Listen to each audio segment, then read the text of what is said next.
بسم اللہ الرحمن الرحیم۔ ناظرین، آج کا چوتھا ویلاگ، پیج ہے 377۔ ناظرین، کتاب کا نام ہے معارف القرآن، جلد اول، سورۃ الفاتح سے لے کر سورۃ البقرہ، پارہ اول تا پارہ تیسرا، رکوع 8واں۔ رائٹر ہیں اس کتاب کے مفتی اعظم پاکستان حضرت مولانا مفتی محمد شفیع صاحب رحمۃ اللہ علیہ۔ بسم اللہ الرحمن الرحیم۔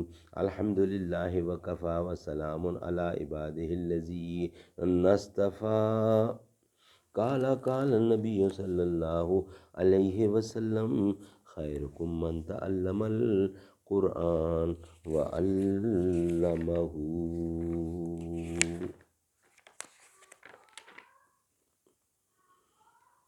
آپ کوئے صنم چار قدم ہی کا سفر ہے، کچھ اور مسافت کو ٹھہر کیوں نہیں جاتے؟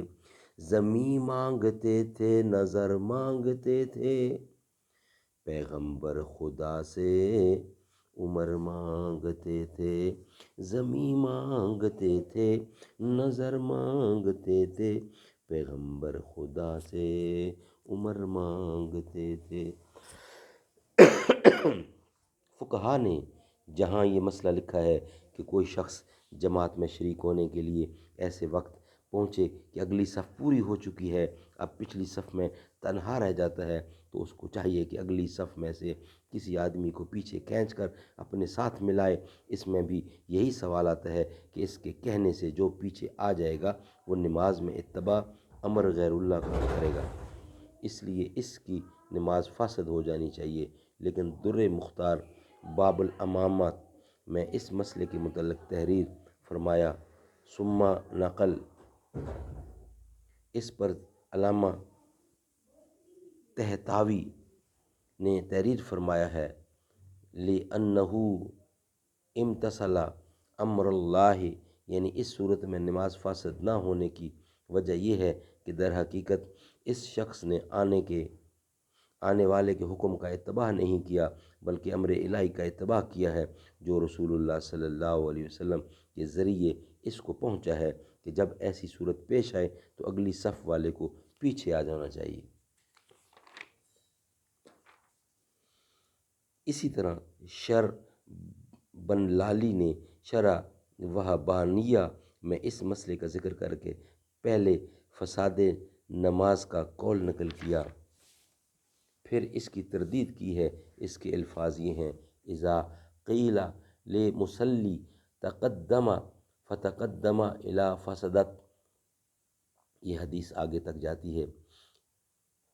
ان تمام روایات سے ثابت ہوا کہ اگر کوئی نمازی ایسے شخص کی آواز پر عمل کرے جو اس کے ساتھ نماز میں شریک نہیں، تو اس کی دو صورتیں ہیں، ایک یہ کہ خود اس شخص کی دلداری اور اتباع مقصود ہو، یہ تو مفسد نماز ہے، لیکن اگر اس نے کوئی حکم شرعی بتلا دیا اور اس کا اتباع نمازی نے کر لیا تو وہ در حقیقت امر الہی کا اتباع ہے، اس لیے مفسد نماز نہیں ہوگا۔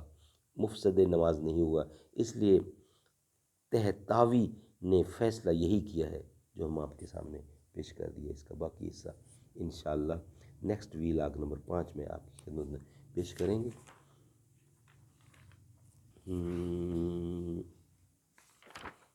خدا کی عظمتیں کیا ہیں محمد مصطفیٰ جانے، مقام مصطفیٰ کیا ہے محمد کا خدا جانے۔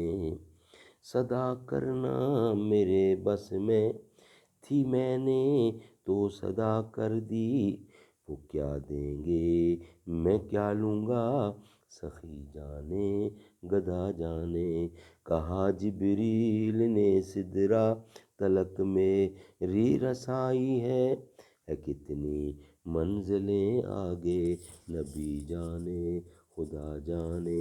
مدینے حاضری کی مانگتے رہنا دعا یارو، مدینے حاضری کی مانگتے رہنا دعا یارو، اثر ہوگا نہیں ہوگا نبی جانے خدا جانے۔